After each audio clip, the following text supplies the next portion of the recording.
The sky, a plane, a pilot, and a camera. 20 kilometers above the ground where no guests are invited. Hello aviators, Sky here, and today we will meet the most famous aerial paparazzi, whose history could be used for a whole season of X-Files. From the latest technology and insane engineering to conspiracy theories and spy games. Welcome to the harsh and exciting world of Lockheed U-2.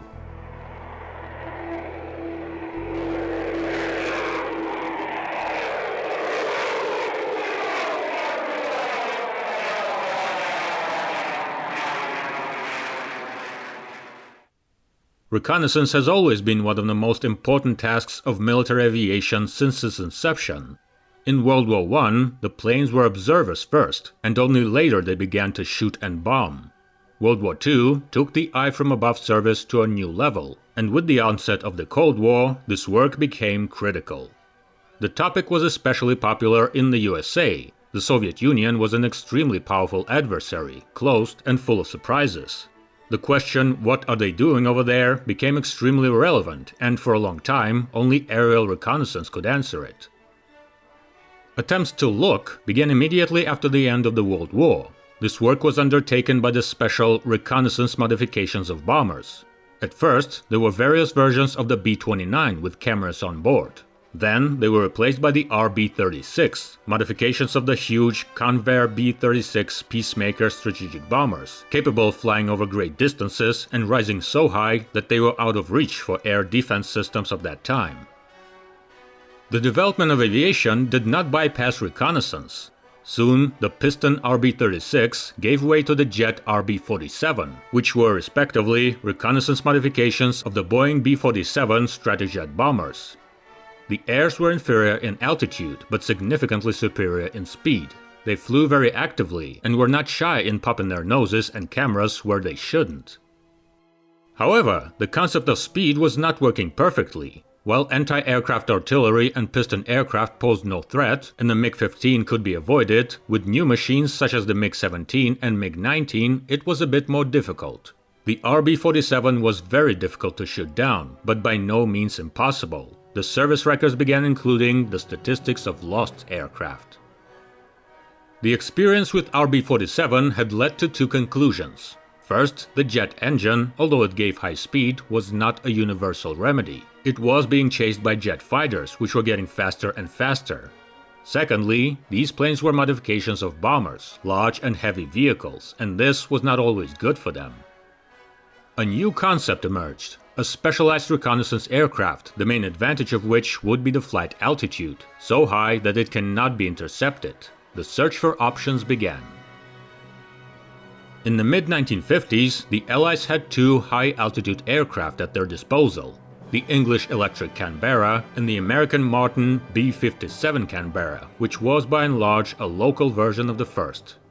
On its basis, Martin created the RB-57 reconnaissance aircraft with a new wing and updated engines. The plane was not bad, but the development of Soviet air defense would have exhausted its capabilities rather quickly, and its service life was problematic. Fairchild proposed their own project. Their M195 was a single-engine aircraft with a large wing and an air intake above the fuselage. Bell also got involved. Their X-16 was equipped with a swept wing and two integrated engines. And then Lockheed dropped in at the party. It should be noted that initially, the military didn't want to involve large companies. They were already loaded with orders, and the project had a very limited budget, hardly interesting to them. Plus, the size of these companies made it difficult to maintain secrecy. Fewer people, fewer extra ears. However, upon learning about the project, Lockheed decided to send their proposals after all, and budget and personnel issues were resolved quite quickly. The company's expenses will remain small, and the project will be implemented in a separate Skunk Works division under the leadership of Clarence Kelly Johnson, a man quite famous in aviation industry. While competitors tried to make their machines simpler and lighter, Johnson seemed to have taken this idea to the point of absurdity. One engine, a minimum of equipment, volume and mass, as well as the abandonment of any weapons, only cameras. The CL-282 concept was in fact a motorized glider. It didn't even have a landing gear, takeoff from a platform and landing on the belly. The military did not particularly appreciate it, and their looks were pulled more towards the RB-57. Nevertheless, the CL-282 seemed interesting to some of the specialists, and they proposed the project to the main fans of peeping, the CIA. But here there were other issues. Langley outsourced aerial reconnaissance to the Air Force. They did not have their own capacities, and the director at that time, Alan Dulles, did not want to create a new division at all. In addition, the Air Force itself opposed it, from which it seemed the work was being taken away. The result of long debates was the decision to implement the project under the management of both structures. The Air Force was engaged in the operation, and the CIA took over the espionage part of the work. Equipment, mission preparations, data processing, secrecy. In the CIA, this work was carried out within the framework of their Aquaton project, and the Air Force, respectively, worked in the framework of their project called Oilstone. In 1955, Lockheed received a contract to build an aircraft, with the subsequent delivery of 20 units by the end of 1956. The timeframes back then were pretty narrow. The plane was supposed to be able to fly at 70,000 feet, roughly 21.3 kilometers, an almost unreachable ceiling in the 1950s. For comparison, this is roughly twice the altitude of modern commercial aircraft flights. The implementation took place under conditions of maximum secrecy. The CIA provided funding through secret channels, and the supply of components went in roundabout ways. Sometimes it got to the point of being funny, when cash tranches were sent to Johnson directly at his home, and equipment built to work at an altitude of 24 kilometers was ordered as part of projects for rocket planes. At that time, it was a fashionable topic, so there was no suspicion. Of course, they also had to play with the name of the plane. In theory, its index should have started with the letter R, reconnaissance, like other planes of this type, but instead it received the letter U, utility. With such naming, it found itself among the military versions of light piston aircraft, such as the U-1 and U-3, and was formally considered just another auxiliary device. And so, in 1955, the unremarkable name Lockheed U-2 appeared, and the whole program, with the light hand of aviators and spies, received the name Dragon Lady, which the aircraft still bears. So, what are we dealing with? The U-2 is a monoplane with a straight wing and a large wingspan, very large.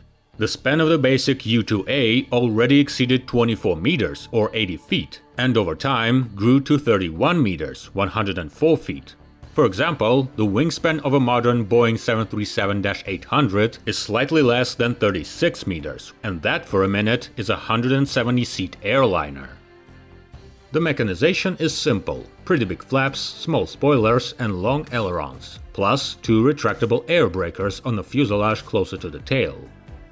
The design was also simplified. Kelly Johnson took as a starting point the prototype of the Lockheed XF-104, the father of the future F-104 Starfighter. At first glance, it seemed that a high-speed fighter is as far as possible from the high-altitude reconnaissance aircraft, but the aviators decided that a well-developed and compact aircraft is already a good basis. Narrow fuselage, cockpit in the front, inside the fuselage one jet engine with air intakes on the sides.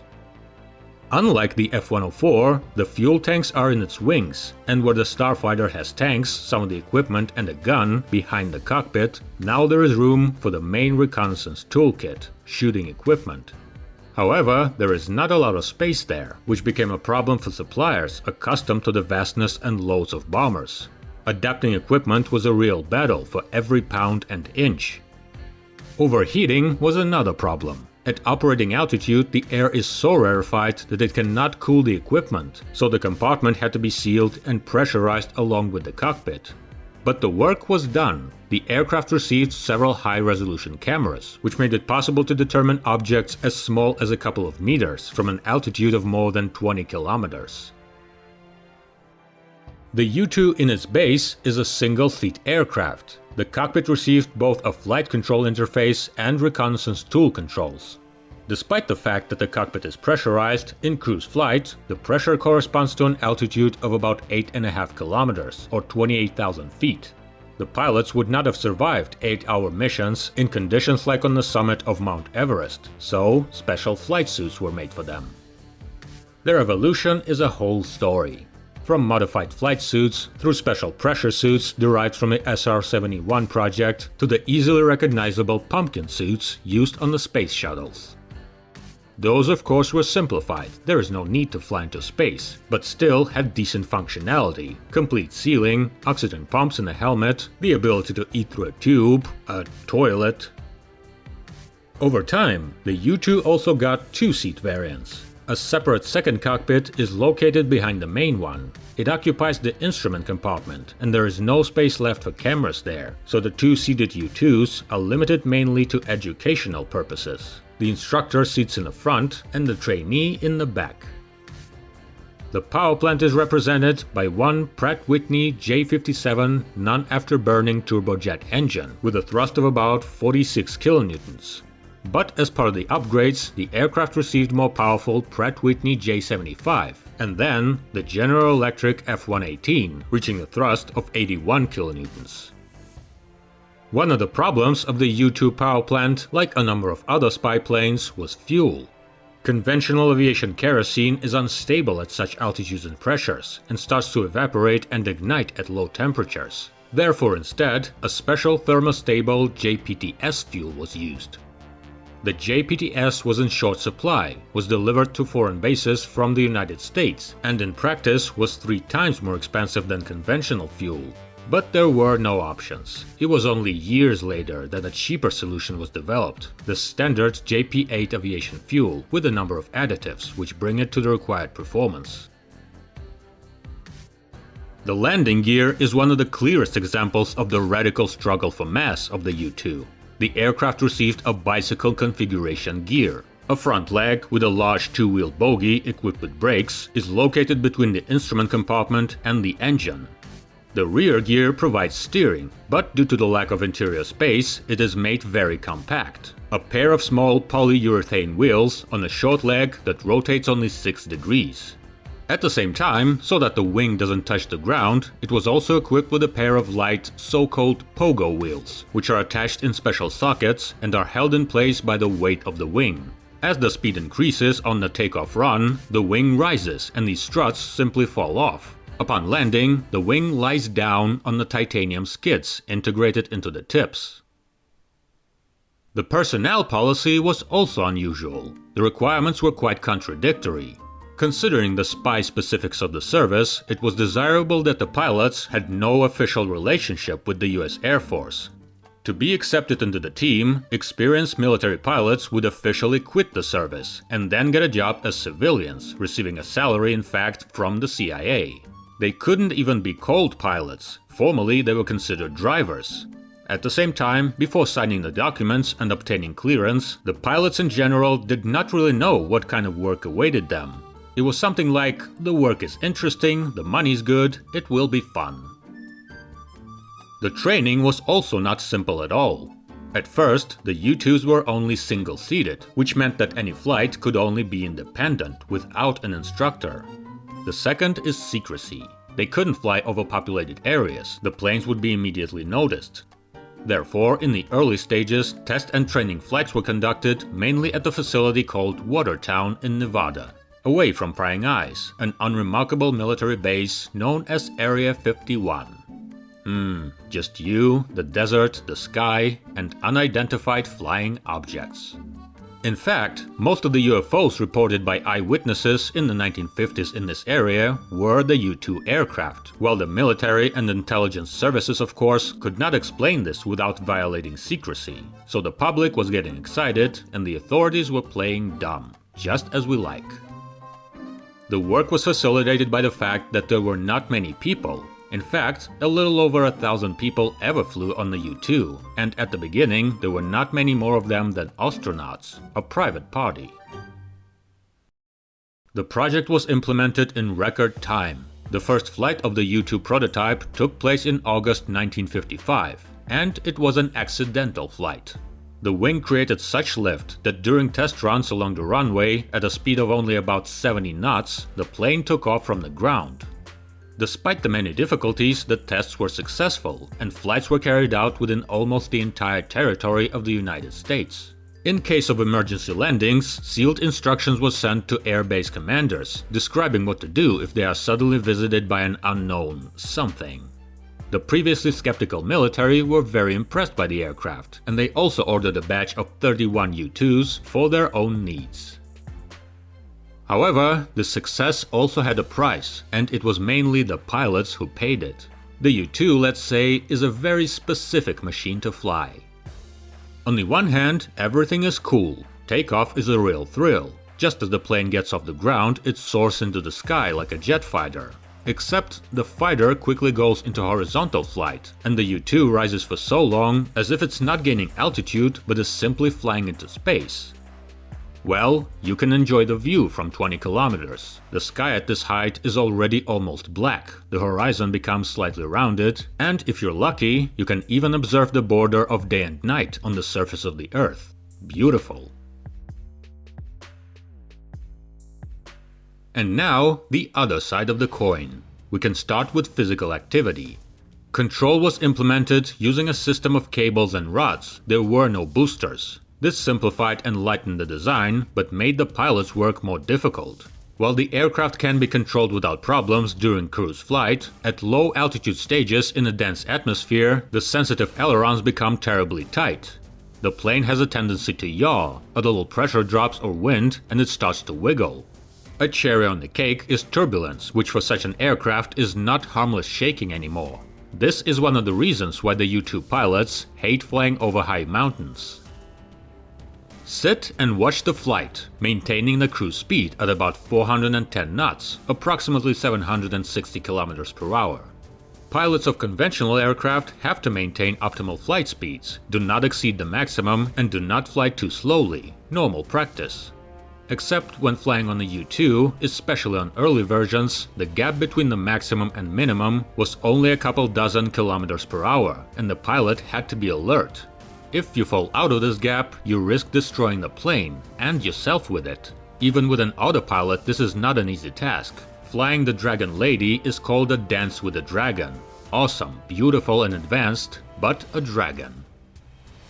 And the pilot performs this dance in a cramped cockpit, in radio silence, all alone for many hours, in a spacesuit which of course is cool and expensive, but is hardly included in the top of the most comfortable suits in the world. Taking pictures was also difficult. Unlike the large planes with a whole crew on board, there was one man here, and he did all the work himself.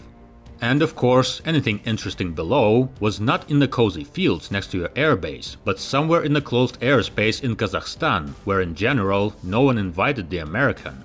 The high flight altitude was good protection, but the Americans' understanding of the capabilities of the Soviet air defense forces was approximate, and there was no 100% certainty that they would not succeed in their hunt. In case the plane was shot down, the pilot, as expected, carried with him a cyanide pill, soon replaced by a silver dollar with a poisonous needle. The workday could end with death in flight or even suicide. Somehow it sounds not very inspiring. Landing the U-2 was also quite an adventure. The aircraft, adopted for high-altitude flights, has a cockpit with rather modest glazing that limits the view. And this is after an 8 to 10 hour mission, when the pilot is already having difficulty thinking. Moreover, at a minimum height, already above the runway, the huge wing creates a ground effect. The plane seems to lie on an air cushion that prevents it from touching down. To solve these problems, the aviators developed a special procedure. A special car rides on the runway behind the landing plane, from which the backup pilot, yes, like astronauts, leads the plane from outside and advises on the flight parameters. At the right moment, when the aircraft is stable and maintains an altitude of 2 feet, the pilot actually provokes a stall and the aircraft flops onto the landing gear. The outcome of adventures with such loads was different, including disorientation, claustrophobia, fatigue, decompression sickness, and so on, up to the loss of consciousness and incidents, some of which ended in the loss of machines and people. On average, according to various estimates, during an 8-hour mission, the pilot loses about 5% of his mass. A pretty aggressive way to lose weight. Finally, all the toil, sleepless nights, and risky trials led the aviators to the stage that everyone was looking forward to so much: the Dragon Lady was ready for reconnaissance missions, and whatever you say, the story of the Great Paparazzi was truly adventurous. We will talk about these adventures in the next video, which will soon be released here on Skyships. Like and subscribe to the channel so as not to miss the conclusion of the U-2 story. And if you want to watch the videos earlier, get exclusives, or just support the channel, visit our Patreon page. Fast flights and soft landings to you.